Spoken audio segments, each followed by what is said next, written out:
दोस्तों, कुछ लोग ये सोचते हैं कि उनकी तो कोई इनकम ही नहीं है, इसलिए इनकम टैक्स डिपार्टमेंट को नोटिस जारी नहीं कर सकता या फिर उन्हें इनकम टैक्स डिपार्टमेंट के नोटिस का जवाब देने की आवश्यकता ही नहीं है। यहाँ पे दोस्तों बहुत बड़ी गलती टैक्स पेयर करते हैं, तो ऐसे ही एक गलती टैक्स पेयर ने की, जहाँ पे कि उसकी कोई इनकम तो नहीं थी, लेकिन फिर भी इनकम टैक्स डिपार्टमेंट के द्वारा 40 लाख रुपए का टैक्स टैक्स पेयर के ऊपर लगा दिया गया। तो दोस्तों आप इस वीडियो को अंत तक ज़रूर देखें ताकि आप समझ पाएँ कि आपको कौन-सी गलती से बचना है, ताकि आप दूसरों से कुछ सीख सकें और अपनी लाइफ में उसे इम्प्लीमेंट करके इनकम टैक्स की नोटिस और पेनल्टी से बच पाएँ। दोस्तों इनकम टैक्स के रूल और रेगुलेशन दिन-ब-दिन बदल रहे हैं, इसलिए आपको इनकम टैक्स के रेगुलर अपडेट से अपने आप को अवगत रखना है। तो आप हमारे WhatsApp channel CA Satbir Singh को सब्सक्राइब कर लें। क्यूआर कोड स्क्रीन पे भी दिया गया है, कमेंट में पिन किया गया है, ताकि आपको इनकम टैक्स के रेगुलर अपडेट आपके मोबाइल पे ही मिलते रहें। रेगुलर अपडेट के लिए CA Satbir Singh YouTube channel subscribe कर लें और नोटिफिकेशन बेल भी प्रेस कर दें। दोस्तों टैक्स पेयर की बैंक में पुराने सालों से कोई एफडी कराई हुई थी। टैक्स पेयर की कोई इनकम टैक्सेबल नहीं थी। दोस्तों टैक्स पेयर ने सोचा कि बैंक में एफडी के इंटरेस्ट रेट बढ़ गए हैं, तो क्यों ना पुरानी एफडी को तुड़वा के वो नई एफडी करा दें। तो टैक्स पेयर ने ऐसा ही किया, उसने नई एफडी हाई रेट से करा दी। कुछ दिनों बाद उसे इनकम टैक्स डिपार्टमेंट से नोटिस आया, लेकिन उसने सोचा कि ये इनकम तो मेरी टैक्सेबल ही नहीं है, तो इसलिए उसने नोटिस में ज़्यादा माथापच्ची नहीं की और उसे कचरे के डिब्बे में डाल दिया। ऐसे ही एक और नोटिस आया, फिर उसने यही किया, इनकम टैक्स के नोटिस का जवाब नहीं दिया और उसे भी कचरे के डिब्बे में डाल दिया। दोस्तों कुछ दिनों बाद उसे बैंक से नोटिस मिला कि उसका जो बैंक अकाउंट है वो इनकम टैक्स डिपार्टमेंट के द्वारा अटैच कर दिया गया है, यानी कि रिकवरी के लिए डाल दिया गया है। इनकम टैक्स डिपार्टमेंट ने टैक्स पेयर की 40 लाख रुपए की डिमांड निकाली और टैक्स पेयर को कहा कि इसे पे करे। तो उसके बाद टैक्स पेयर का माथा ठनका और उसने अपने सीए से कंसल्ट किया। सीए ने कहा कि आपने इनकम टैक्स डिपार्टमेंट के नोटिस का जवाब ना देके बहुत बड़ी गलती की है। आ बैल मुझे मार वाली सिचुएशन आपने खड़ी कर ली है। अब इसका क्या इलाज है? टैक्स पेयर ने पूछा। तो सीए ने कहा कि इसके लिए तो अपील फाइल करनी पड़ेगी। तो टैक्स पेयर ने कहा कि आप अपील फाइल कर दीजिए। तो यहाँ पे सीए ने कहा कि पहले आपको 20% जो अमाउंट है प्री डिपॉजिट करना होगा, जो आपका डिस्प्यूटेड टैक्स है। आपका डिस्प्यूटेड टैक्स हुआ 40 लाख रुपया और उसका 20% हुआ 8 लाख रुपया। तो पहले 8 लाख रुपया लेके आइए ताकि मैं आगे अपील फाइल कर सकूँ। तो दोस्तों यहाँ पे टैक्स पेयर बहुत बड़ी मुसीबत में फँस चुका था।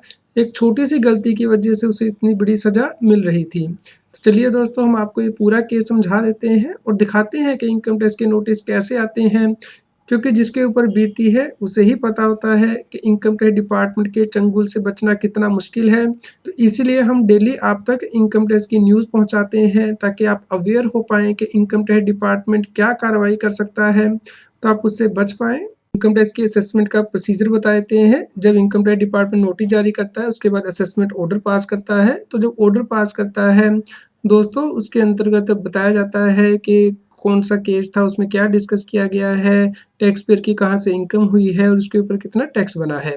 इसके साथ ही दोस्तों आपको एक कंप्यूटेशन शीट भी भेजी जाती है कि आपकी जो टैक्स डिमांड निकाली गई है, उसके ऊपर टैक्स कैसे कैलकुलेट किया गया है। तो आपको ये शीट भी साथ में ही भेजी जाती है। और तीसरा आपको इनकम टैक्स डिमांड नोटिस भेजा जाता है, यानी कि रिकवरी करने के लिए जो नोटिस अब भेजा जाता है, मेंशन किया जाता है कि आपको कितनी टैक्स डिमांड पे करनी है और ये बताया जाता है कि आपको कितने दिन के अंदर पे करनी है। अगर आप पे नहीं करेंगे तो इसके लिए रिकवरी प्रोसेस क्या होगा। तो चलिए दोस्तों डिस्कस करते हैं कि टैक्स पेयर के केस में ये तीनों प्रोसेस में क्या टैक्स निकला। दोस्तों सबसे पहले हम आपको असेसमेंट ऑर्डर दिखा देते हैं। टैक्स पेयर ने इनकम टैक्स की रिटर्न फाइल नहीं की थी, क्योंकि उसकी इनकम ही टैक्सेबल नहीं थी। 2.5 लाख रुपए से कम इनकम थी, तो उसे रिटर्न फाइल करने की ज़रूरत ही नहीं थी। लेकिन दोस्तों उसने बैंक में एफडी कराई थी फाइनेंशियल ईयर 12-13, यानी कि असेसमेंट ईयर 13-14 में, और इनकम टैक्स डिपार्टमेंट के द्वारा टैक्स पेयर को नोटिस भेजा गया, जिसका कि टैक्स पेयर ने जवाब नहीं दिया। जैसे कि दोस्तों आप यहाँ पे देख सकते हैं, इनकम टैक्स ऑर्डर में मेंशन किया गया है कि किस-किस दिन टैक्स पेयर को नोटिस दिया गया और उसने कोई जवाब नहीं दिया, जिसके बाद के इनकम टैक्स डिपार्टमेंट के पास जो इन्फॉर्मेशन थी उसके बेसिस पे टैक्स लगा दिया गया।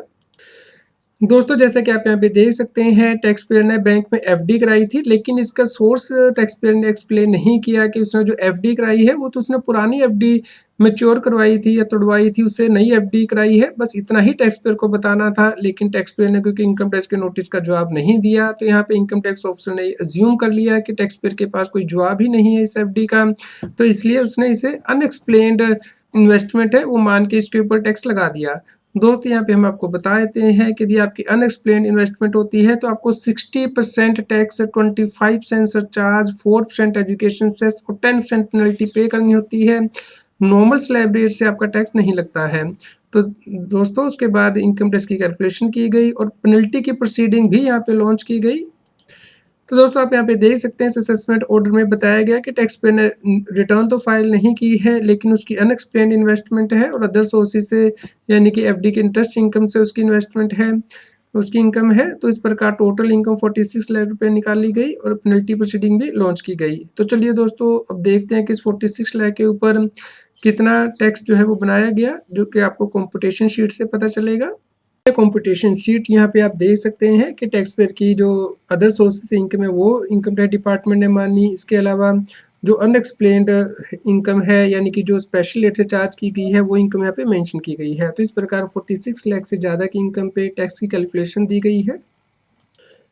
दोस्तों आप यहाँ पे देख सकते हैं कि जो नॉर्मल इनकम है उस पर तो नॉर्मल रेट से टैक्स निकाला गया है, लेकिन जो स्पेशल रेट की इनकम है उस पर स्पेशल रेट से टैक्स निकाला गया है, यानी कि नॉर्मल स्लैब रेट से टैक्स नहीं निकाला गया है। इसके अलावा टैक्स पेयर को एजुकेशन सेस देना पड़ा, तो टोटल टैक्स लायबिलिटी आ गई है। दोस्तों यहाँ पे टैक्स पेयर के ऊपर इंटरेस्ट भी लगाया गया जो कि 13 लाख से ज़्यादा का बन रहा है, क्योंकि उसने ये जो टैक्स है वो एडवांस में पे नहीं किया, इनकम टैक्स डिपार्टमेंट का कहना था। तो 26 लाख से ज़्यादा का तो यहाँ पे इंटरेस्ट ही हो गया है। तो टोटल जो टैक्स लायबिलिटी है वो 40 लाख रुपये से ज़्यादा की निकाल दी गई है इनकम टैक्स डिपार्टमेंट के द्वारा। तो चलिए अब आपको डिमांड नोटिस दिखा देते हैं जो कि टैक्स पेयर को जारी किया गया है। देख सकते हैं असेसमेंट ईयर 13-14 के लिए 4,11,13 रुपये की डिमांड टैक्स पेयर से निकाली गई है और टैक्स पेयर को कहा गया है कि डिमांड जो है 30 दिन के अंदर पे की जाए। और यहाँ पे ये भी बताया गया है कि यदि टैक्स पेयर इस डिमांड को पे नहीं करेगा तो उसे इंटरेस्ट भी पे करना होगा जब तक कि उस डिमांड को पे नहीं कर देता है, जो कि 1% के हिसाब से होगा हर मंथ के लिए जब तक कि वो इसे पे नहीं कर देता है। और यदि वो इसे स्पेसिफाई पीरियड के अंदर पे नहीं करेगा तो उसके ऊपर पेनल्टी भी लगाई जाएगी इनकम टैक्स डिपार्टमेंट के द्वारा और इसके अलावा रिकवरी प्रोसीडिंग भी स्टार्ट कर दी जाएंगी। तो दोस्तों इसी के लिए जो बैंक अकाउंट है टैक्स पेयर का वो अटैच किया जाता है इनकम टैक्स डिपार्टमेंट के द्वारा, क्योंकि टैक्स पेयर ने डिमांड ही पे नहीं की है।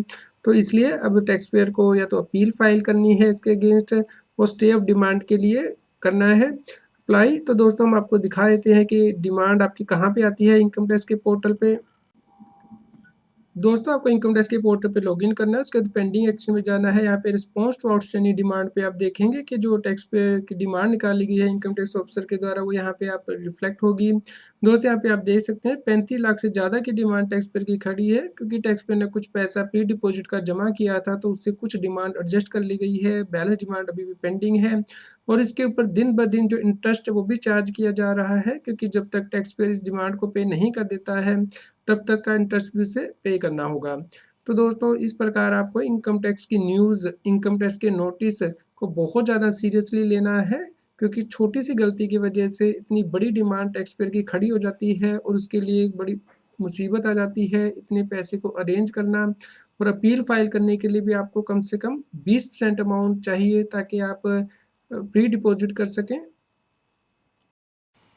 दोस्तों समय रहते हुए सचेत हो जाइए, भले ही आपकी कोई इनकम नहीं है फिर भी इनकम टैक्स डिपार्टमेंट टैक्स लगा सकता है अगर कोई एक्सपेंसेस या कोई इन्वेस्टमेंट अनएक्सप्लेन्ड रहती है, क्योंकि income tax department different sources से इंफॉर्मेशन कलेक्ट करता है और उसके बारे में आपको जानकारी भी देता है AIS में 26AS में। तो अगर आपको लगता है कि आपकी कोई इनकम है तो आपको उसे एक्सेप्ट करना है या आपने कोई इन्वेस्टमेंट की है, अगर आपको लगता है कि गलत जानकारी वहाँ पे आ रही है तो आपको उसका फीडबैक देना है कि वो इन्फॉर्मेशन आपसे बिलोंग नहीं करती है, ताकि इस प्रकार के नोटिस आपको ना आए।